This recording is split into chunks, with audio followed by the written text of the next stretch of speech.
Meus queridos companheiros do GRESG, bom dia, boa tarde, boa noite, né? A hora que for visto essa humilde palestra. Gostaria primeiro de agradecer a direção da casa pelo convite, pela confiança, né? E o nosso tema é muito interessante, é muito legal. Ele é do Livro dos Espíritos, da segunda parte, capítulo 6, e trata da escolha das provas. Vai da pergunta 258 até a pergunta 273. Esse tema, ele é tão importante, ele afeta tanto a vida da gente, que eu sugiro que vocês não se limitem a assistir essa palestra. Procurem ler, estudar esse tema no Livro dos Espíritos, porque afeta a todos nós e a todas as pessoas que nos cercam, né? Então vamos lá. Tem muito espírita que acredita que tudo que nos acontece estava já previsto, estava programado. Então é interessante a gente estudar isso para entender que não é bem assim. Eu vou pedir licença a vocês para ler a pergunta 258 do Livro dos Espíritos. Ela é curtinha, né? E ela diz o seguinte para nós: quando, na erraticidade, antes de começar nova existência corporal, tem o espírito consciência e previsão do que lhe sucederá no curso da vida terrena? E olha a resposta dos espíritos. Ele próprio escolhe o gênero de provas por que há de passar. E nisso consiste o seu livre-arbítrio. À medida que a gente for conversando aqui, nós vamos discutir esse assunto, né? A escolha das provas, nós escolhemos as provas e vamos tratar também de que provas são essas. No momento, o que a gente quer enfatizar é o seguinte: nós escolhemos o gênero de provas, não é cada acontecimento. Então eu vou dar aqui alguns exemplos práticos. Vamos lá. Uma pessoa marca um encontro com amigos, colegas de faculdade, colegas do trabalho, vizinhança, enfim, se reúnem em um determinado local, toma lá umas cervejas, toma lá uns vinhos, acaba a reunião, pega seu carro e volta para casa. No caminho, aparece um poste em alta velocidade, se correndo na direção do carro e acerta o carro em cheio. Bom, as consequências de um acidente desse podem se limitar apenas aos danos materiais ou pode chegar até mesmo à perda de uma vida. Esse fato parece que estava programado. A pessoa sai, toma umas cervejas, pega o carro, sai dirigindo e por causa disso, por efeito da bebida alcoólica, ele perde o controle do carro e provoca um acidente. Isso parecia programado? Claro que não, né? Isso é efeito de um ato irresponsável deste irmão. Ó, esse parece muito fácil, né? Vamos ver um segundo exemplo.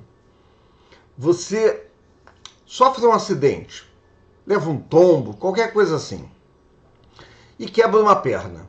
Aí você vai para o hospital, é engessado e é necessário que você permaneça um tempo de repouso para que o seu ossinho cole direitinho lá no lugar.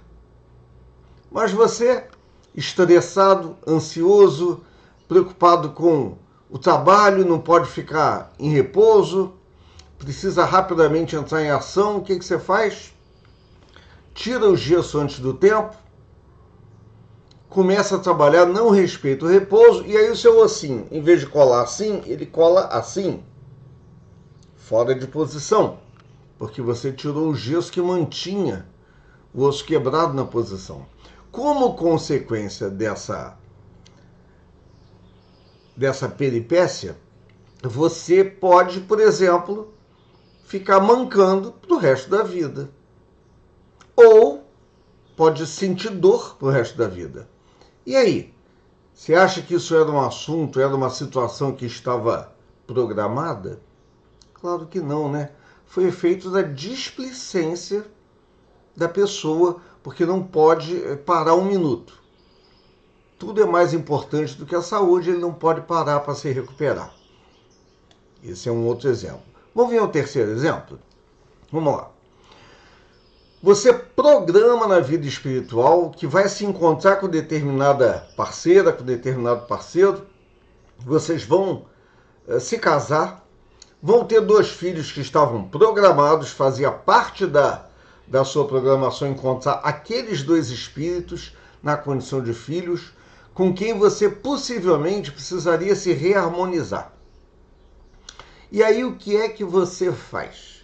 Você vai, se mete numa outra aventura amorosa, trai a sua mulher, ela descobre, isso acaba virando um divórcio, e aí a sua missão não está perdida, mas já está comprometida. Porque aqueles filhos com quem você precisaria conviver para efetivamente alcançar essa reharmonização, agora já não moram mais com você, porque você não mora mais na casa. Aquela esposa com quem você talvez tivesse um compromisso muito importante nessa vida, para se reharmonizar com os filhos e para cumprir talvez determinadas outras missões na família, você agora já não vive mais com ela. Então, você causou um desvio de rota. Você acha que isso estava programado? Aí vamos a uma situação ainda mais complicada. Você se casa pela segunda vez, você tem mais 1 ou 2 filhos com a segunda esposa e você faz tudo outra vez. Você também trai ela, você arruma uma aventura e aí isso causa um novo divórcio. Bom, enfim, toda a tua programação foi para o espaço. A encarnação não está perdida, mas essa parte da programação você destruiu por conta dos seus descontroles, né? Então, nem tudo porque a gente passa estava programado. Porque não dá para prever nos mínimos detalhes tudo que vai acontecer conosco. Apenas o gênero de provas é que nós escolhemos. A pergunta 259 vai falar disso para a gente. Eu não vou ler muitas perguntas não, tá? São só essas 2. Porque se a gente ler muito fica chato, né? Afinal de contas, você quer ler, tá lá no livro, não precisa que ninguém repita para a gente. Mas essa pergunta vai nesse tema, é muito importante. Pergunta: do fato de pertencer ao espírito a escolha do gênero de provas que deva sofrer, seguir-se-á que todas as tribulações que experimentamos na vida, nós a previmos e buscamos? Ou seja, tudo que acontece nós previmos e buscamos? Resposta: todas não. Porque não escolhestes e previstes tudo o que vos sucede no mundo, até as mínimas coisas. Escolhestes apenas o gênero das provações. As particularidades correm por conta da posição em que vos achais. São muitas vezes consequências das vossas próprias ações. Os espíritos continuam a resposta, mas eu vou me limitar só a esse ponto aqui.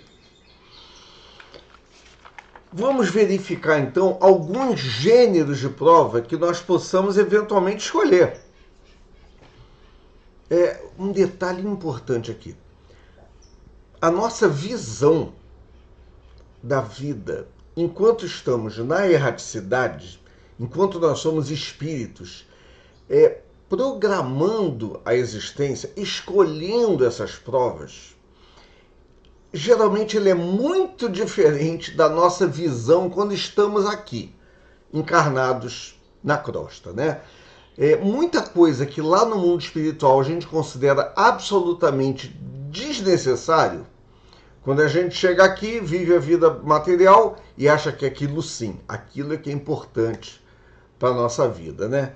Então vamos ver aqui na escolha das provas vários exemplos disso que eu estou falando. Por exemplo, uma opção, você pode escolher nascer num lar onde os seus pais são inimigos do passado. Você vai nascer filho de um pai e uma mãe que são seus inimigos do passado. Essa é uma prova complicada e que a gente pode sim escolher para que possamos vencer essa inimizade, essa energia chocante que existe entre nós. Por quê? O amor de mãe por um filho, o amor de pai por um filho, o amor de um filho por uma mãe ou um pai, vão ajudar a quebrar isso. Porém, como essas energias são muito fortes em nós, e nós não somos espíritos perfeitos e muito fáceis de lidar, muitas vezes essa relação é difícil. Então a gente já vai nascer num lar onde vamos ter choques de vibrações. Entretanto, é nossa obrigação corrigir essas falhas.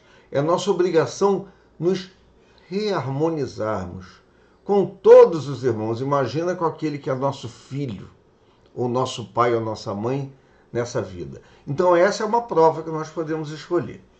Vou nascer filho de um casal inimigo. Tá.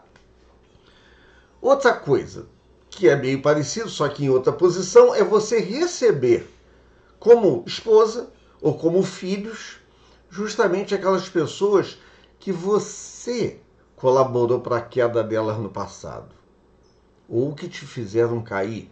Agora vocês precisam se reencontrar para reescrever essa história e modificar esse sentimento que existe de um culpando o outro pela sua queda, por desandar, né, o seu caminho, por alterar o curso feliz da sua vida. Então a gente recebe como filhos esses espíritos. Por isso a gente vê tantas e tantas e tantas situações onde filhos e pais têm dificuldade muito grande de se entender. São filhos difíceis, são filhos ingratos, entretanto, muitas vezes nós pedimos essa prova. Então agora está nas nossas mãos corrigir essa situação, amenizar, melhorar, quem sabe resolver definitivamente. Então, essa é uma prova muito fácil de se solicitar. Uma outra prova, a gente pode pedir problemas de saúde. Você pode solicitar como prova vir com uma determinada limitação, porque essa limitação vai te ajudar a não cometer um determinado erro que você já comete há 3, 4, 5, 6, 8 encarnações consecutivas. E você agora, já um pouco mais maduro, observa esse teu passado negro, sempre cometendo o mesmo erro, e você pede então a Deus que te conceda um defeito físico, por exemplo, para que te limite, talvez, a locomoção, para que te limite a beleza, não sei, são muitas possibilidades. Mas muitas vezes problemas de saúde são provas que nós mesmos solicitamos. Não confundir, existe também a possibilidade de um problema de saúde ser uma expiação. A diferença entre prova e expiação é que a prova você escolhe. Nós vamos tratar disso daqui a pouco. É você mesmo que escolhe? Vamos discutir isso já já. Mas nesse momento vamos considerar que sim, você escolhe passar por aquela prova. E a expiação ela é compulsória. Não depende do teu livre-arbítrio. Vai passar por isso. A expiação é uma situação que você tem que passar por um erro que você cometeu no passado. Vai ter que passar por isso. Então, sem exceção, nós todos somos sujeitos a expiações. Com exceção dos missionários, né, que eu não me incluo entre eles.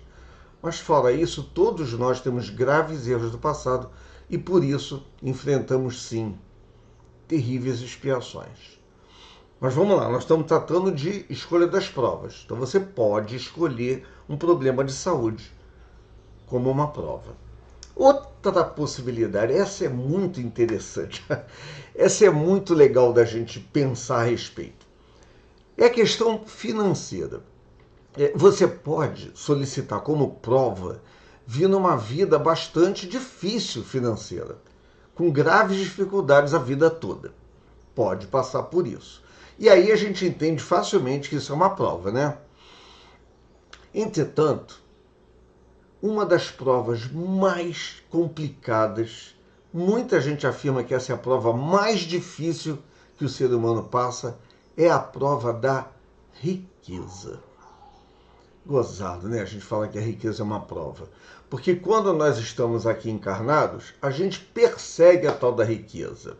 Eu, por exemplo, de vez em quando, jogo na Mega Sena, eu aposto na loteria, porque eu me sinto totalmente preparado para enfrentar essa prova. Eu acho que eu tenho condição de ser rico e me sair bem. Mas, enquanto, é o que eu falei, enquanto a gente está aqui, a visão é uma. Quando a gente está lá no mundo espiritual, a visão é outra. E muitas vezes a gente corre da riqueza, que é distância, porque é uma das provas mais difíceis que o ser humano passa. Qualquer pessoa que tenha recursos em abundância, ela tem a obrigação moral de se preocupar com aqueles que estão em penúria, em situação difícil, não é mesmo? Então, muitas vezes, uma pessoa rica tem na sua casa, ou enfim, trabalhando para ela, o motorista ou qualquer outra função que seja empregado dessa pessoa, vivendo situação de penúria. E ele ali esbanjando dinheiro na frente dessa pessoa que, às vezes não tem o que vestir direito, não tem o que comer, está com dificuldade, está com um filho doente, não consegue comprar remédio, e o patrão ali jogando dinheiro fora, que nem se preocupa com o problema dos outros, né? Então a riqueza é uma prova, sim, muito difícil. A maioria das pessoas que, vamos dizer, enfrenta, né, a situação da riqueza, se arrebenta, se sai mal e sai daqui com débitos, porque não pensou nos outros, só pensou nos próprios prazeres, nas próprias necessidades, nos próprios luxos e se esqueceu de ajudar os menos afortunados. Vamos lá. Então a riqueza é uma dessas que a gente vê diferente quando está na erradicidade e quando está aqui encarnado. Olha uma outra que segue a mesma linha. É a questão da prova da beleza. A beleza também atrai muitas facilidades e que, por consequência disso, muitas vezes levam a pessoa a se perder. Esse é um dos casos em que um espírito pode avaliar inúmeras situações que ele tenha falhado no passado por causa da beleza, por causa da atração física, e muitas vezes ele pede justamente o oposto. Ele não quer, em hipótese alguma, vir na condição de belo, por conta de que isso já lhe causou muitos danos no passado. E a gente tem um exemplo prático num livro do André Luiz, que é o Missionários da Luz. Lá no Missionários da Luz, existe um capítulo onde ele trata do projeto do corpo físico. Tem um departamento do nosso lar que projeta o corpo físico daqueles espíritos que vão encarnar. E a gente vê nesse livro um exemplo de uma mulher, um espírito que ia encarnar, né, como mulher, que ela vai... Já estava nos finalmente, né, do projeto do corpo físico dela. E ela olha lá e descobre o quê? Que o corpo dela estava muito perfeito, muito bonito. E ela solicita uma modificação. Ela pede para mexer numa glândula lá de tal forma que ela não ia ter aquela aparência tão bela quanto estava programado. Como ela já tem maturidade para isso, né? Ela já tem a condição de solicitar essa mudança no projeto, então ela foi atendida, foi modificado e ela renasceu então com o corpo que ela solicitou, que não era tão bonito. Aqui a gente faz o contrário, né? Aqui a gente faz operação plástica, a gente faz operação para não usar óculos, para usar para corrigir a falha da visão, a gente faz dieta, regime, academia, tudo para ficar bonito, né? Entretanto, a prova da beleza também não é fácil. E, gente, essa eu posso falar para vocês. Não é fácil. É uma tentação todos os dias. Quem vive isso, nós, os bonitos, temos muitos problemas para enfrentar. Mas eu não quero que vocês se preocupem comigo. Deixa que eu cuido das minhas provas. Vamos a mais uma prova difícil que muitas vezes também a gente busca. É o poder. Poder terrível, tão terrível quanto essas últimas duas. Porque quem detém o poder, quem tem sob sua responsabilidade a vida de centenas, ou de milhares, ou de milhões de pessoas, como é o caso, por exemplo, dos políticos, é uma prova muito difícil.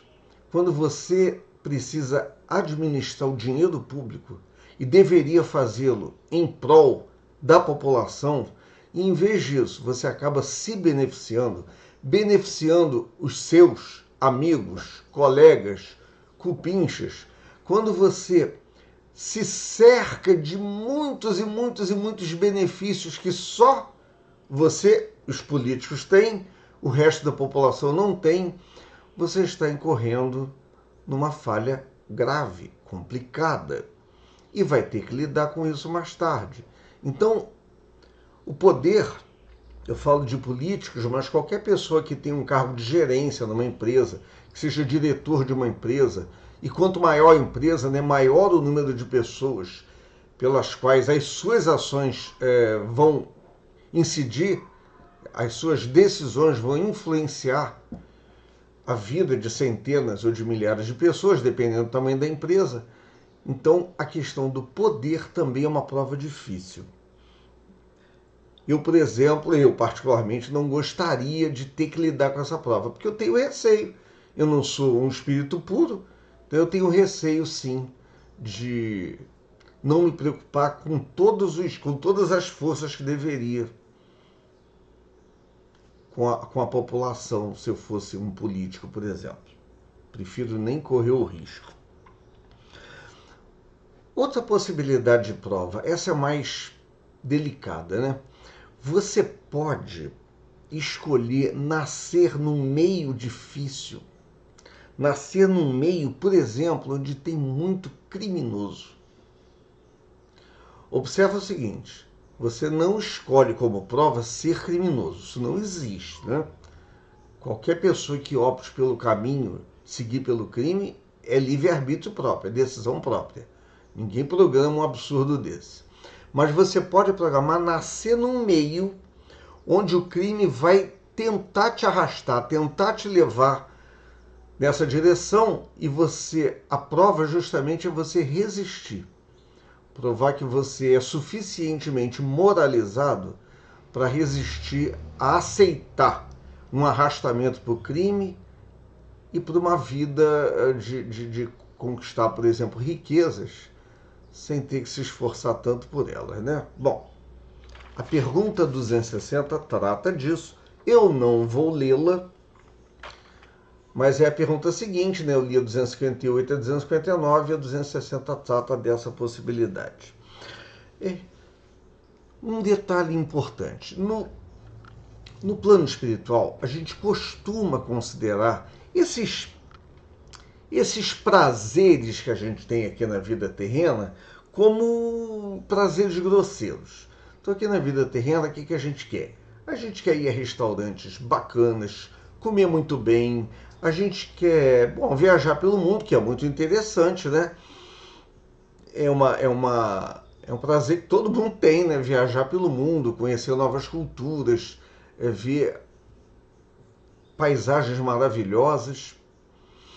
A gente se esforça muito às vezes para conquistar carro do ano, roupa bonita, outros prazeres que a gente busca também na vida terrena aqui, a questão do sexo. E muitas vezes não, sempre, o espírito olha para essas coisas como prazeres grosseiros.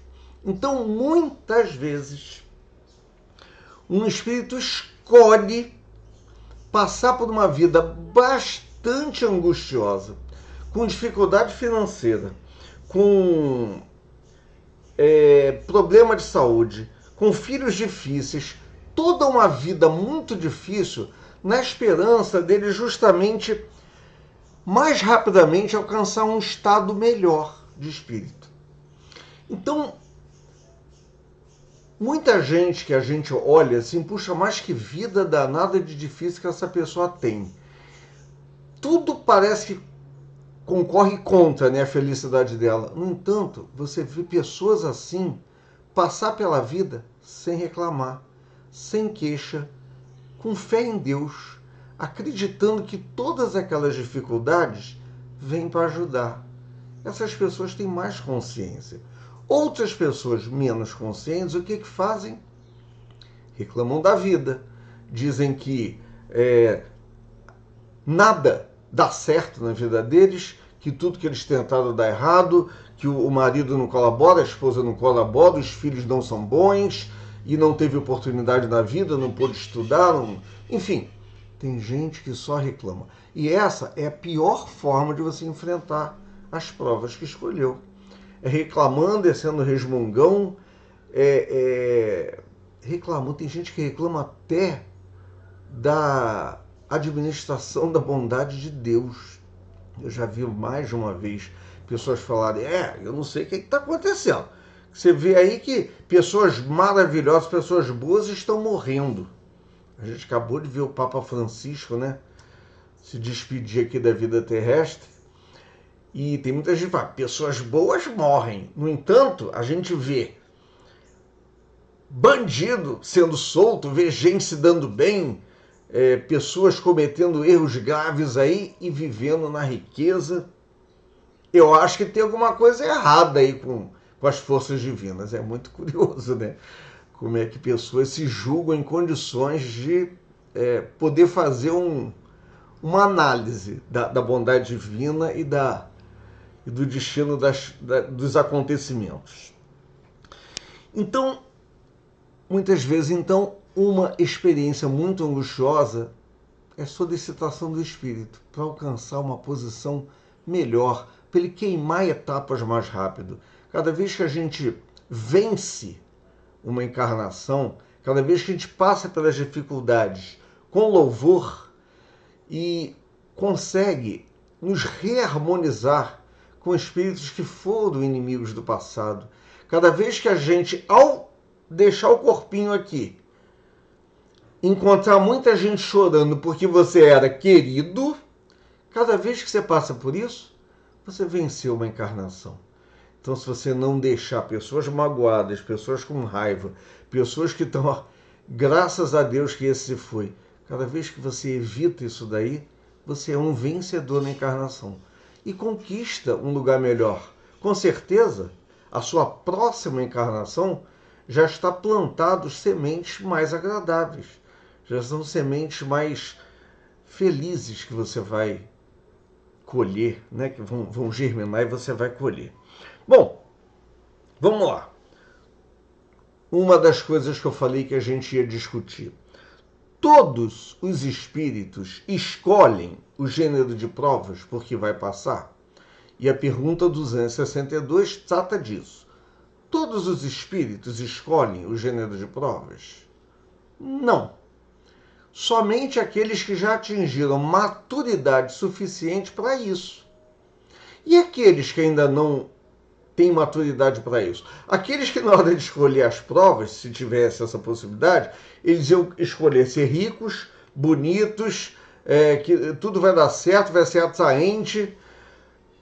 Enfim, quando o espírito não tem ainda maturidade para escolher as próprias provas, então mentores dele, outros espíritos, que todos nós somos amados, né? Graças ao Pai, todos nós temos amores. E esses amores, mais experientes do que nós, mais desenvolvidos moralmente, eles vão escolher as provas, o gênero de provas por que vamos passar. Porque não adianta escolher provas acima do limite que o espírito pode suportar. Já chega as expiações, que nós somos obrigados a passar. As provas, não adianta escolher provas mais difíceis do que se pode passar. Eu li num livro de página, que infelizmente eu não lembro qual foi e não achei. Eu lembro num livro de página que um espírito lá na erraticidade solicitou todas as provas possíveis. Ele queria vir paralítico, paraplégico, doente mental, ele queria um monte de problemas ao mesmo tempo, queria nascer assim, para que ele pudesse resgatar uma série de faltas que ele tem. Entretanto, a espiritualidade, sabendo que ele não ia ter condição de passar por essa prova, deu para ele uma única prova. Ele nasceu médium. Médium. Um corpo, né, aparentemente perfeito, tudo normal. Mas ele nasceu médium. E com a mediunidade, ele teria que resgatar parte daquele passado culposo que ele tinha, trabalhando a mediunidade pelo bem das pessoas, né? Porque a mediunidade exige dedicação. Você precisa dedicar um tempo para trabalhar que não é para você, você vai trabalhar para os outros. Pois é, não adianta, voltando ao nosso assunto, não adianta querer pedir todas as provas do mundo para que você saia da condição de um espírito com muitos débitos e de um dia para o outro você se tornar um Bezerra de Menezes ou um Emmanuel, porque não é assim, né? Nós não temos essa capacidade toda. Então, à medida que nós amadurecemos, o nosso livre-arbítrio se expande. E aí nós temos condições de nós mesmos escolher as nossas provas. Nós podemos fazer uma analogia, por exemplo, com nossos filhos. Quando eles são criança, nós não deixamos eles decidirem nada, porque eles não têm maturidade para isso. Então a gente escolhe o que eles vão comer, a gente escolhe aonde que eles podem brincar, a gente não deixa eles atravessar a rua sozinhos, né? Nós levamos pela mão. À medida que eles vão crescendo, a gente vai soltando ali as amarras, soltando os laços, e eles passam a decidir as coisas que vão fazer. E muitas vezes decidem errado, decidem certo, pois esses somos nós da vida material, enquanto não totalmente purificados, né? A gente comete erros, a gente costuma acertar. Nós espíritas temos a obrigação, por todo esse conhecimento que o Livro dos Espíritos nos traz, nós temos a obrigação de buscar o nosso aperfeiçoamento. Se nós temos uma falha e nós reconhecemos essa falha, então a gente precisa trabalhar nisso, para que possamos, numa próxima vida, numa próxima encarnação, não lidar com as mesmas falhas que nós mesmos já identificamos. Vamos trabalhar nisso para corrigir. O beneficiado não é ninguém mais a não ser nós mesmos. E aí uma outra coisa, né? Nós escolhemos lá no plano espiritual, nós escolhemos muitas vezes lidar com determinadas dores, com determinadas dificuldades de relacionamento, não é mesmo? E aí ao longo aqui da nossa vida encarnada, quando a gente tem que lidar com essas situações, o que a gente muitas vezes faz? Eu já citei isso. Reclama, fica chato, fica resmungão, acha que Deus esqueceu da gente. Não é possível, o vizinho aqui não passa por isso. E ele não faz a caridade que eu faço. Ele não se preocupa com os outros como eu me preocupo. E, no entanto, parece que tudo na vida dele dá certo. Enquanto que a minha é essa desgraça. Então, qual é a pior forma da gente enfrentar as provas? Reclamando, se lamentando. E qual é a forma ideal? É se resignando. Nós temos essa informação, que nem todo mundo tem, nós espíritas. Toda dor é uma professora. Nenhuma dificuldade chega para que a gente apenas passe por ela, enquanto que o vizinho não tem a mesma dor. Toda dor é uma professora. Toda dor vem para nos ensinar alguma coisa. Toda dor é efeito de algo que nós fizemos no passado. Por isso, às vezes, eu enfrento uma dor e o vizinho não. Por outro lado, o vizinho tem dores que eu desconheço, porque eu não vivo a vida dele. E eu fico me lamentando porque ele não tem as que eu conheço. Então, muitas vezes, o que a gente faz quando está diante da dor? A gente pede a Deus, ora, implora, para que nos livre daquela situação. É muito natural, né? Pedir. Mas nem sempre a gente pode ser atendido. Sabe por quê? A libertação antecipada dessas dores é muitas vezes a ruína da nossa encarnação. Então, pedir está no nosso direito. Pedir para alguma situação que nos causa dor, que nos causa dificuldade, pedir para que essa situação, para a gente se livrar delas, é um direito que nós temos. Mas não podemos ter a garantia de que vamos ser atendidos, porque muitas vezes fomos nós mesmos que solicitamos. Bom, tem uma lição no livro Espírito da Verdade. São vários autores, né? Aqui o livro é esse aqui, né? Espírito da Verdade, autores diversos. Psicografia do Chico e do Valdo Vieira. E a lição 68 trata de provas decisivas. Olha o que ela fala aqui para a gente.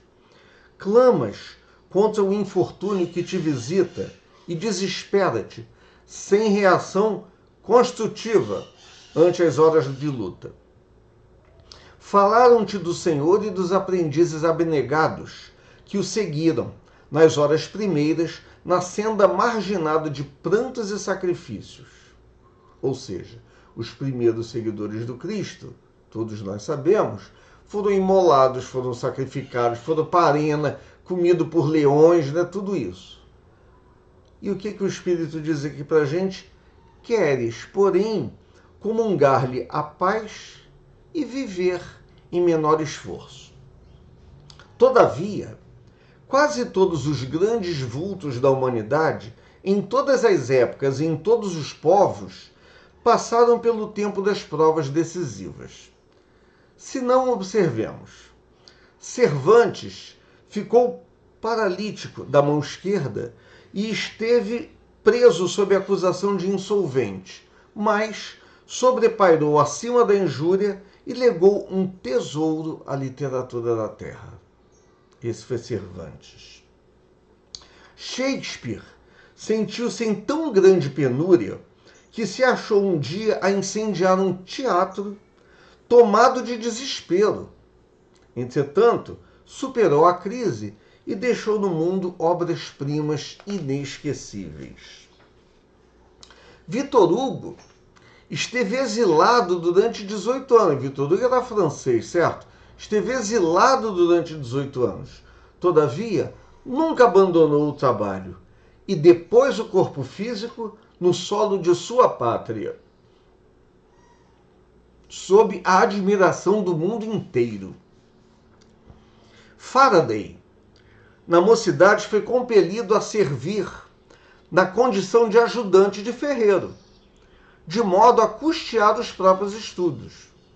No entanto, converteu-se num dos físicos mais respeitados em todas as nações. Hertz enfrentou imensa falta de recursos e foi vendedor de revistas para sustentar-se. Entretanto, venceu as dificuldades e tornou-se um dos maiores cientistas do mundo.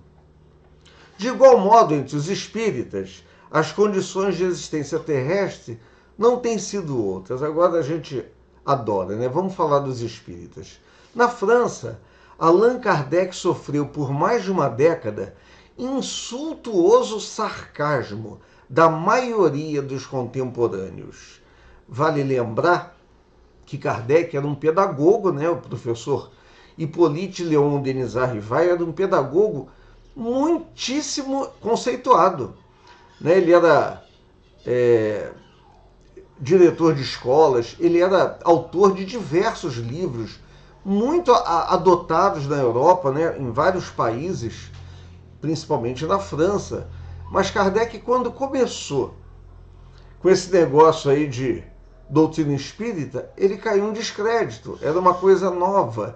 Então aquele pedagogo notável, que todo mundo respeitava, pelo menos toda a Europa respeitava, né?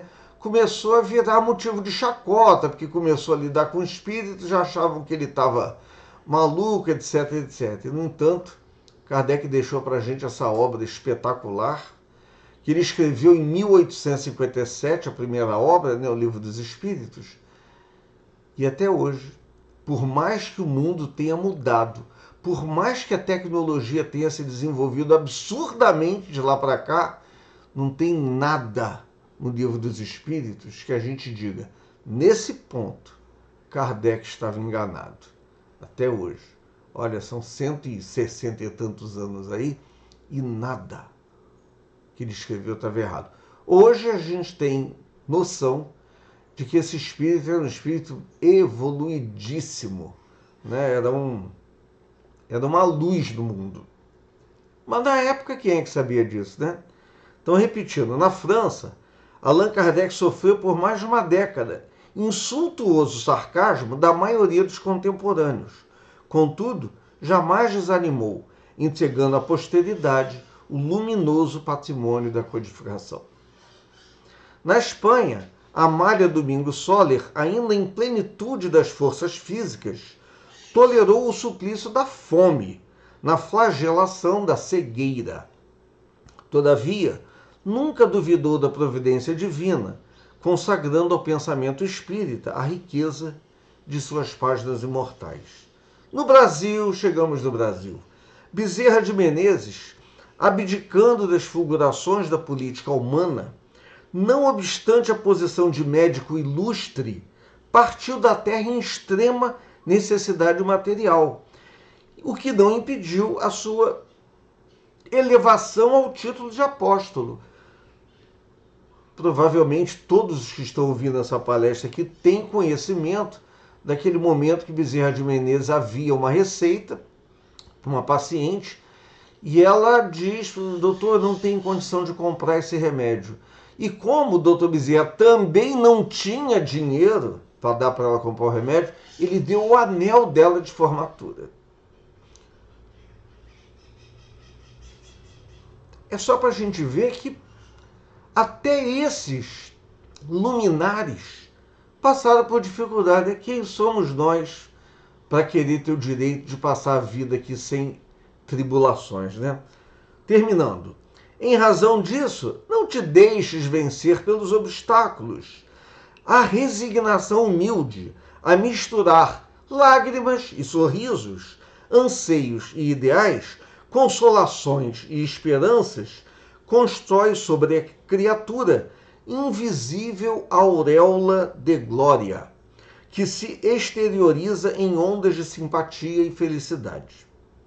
Quando o carro de tua vida estiver transitando pelo vale da aflição, recorda a paciência e continua trabalhando, confiando e servindo com Jesus. Esse texto é do espírito Lameira de Andrade. Achei fantástico. Bom, esse era o recado, né, o nosso tema. Termina aqui. O tema é muito mais extenso. É possível falar-se muito mais sobre a escolha das provas, né? A gente procurou aqui sintetizar aquilo que era mais importante e aquilo que dizia mais fundo para cada um de nós. E agradeço quem teve a paciência de ouvir até aqui e muito bom dia, que o Senhor Jesus esteja conosco agora e sempre. Graças a Deus.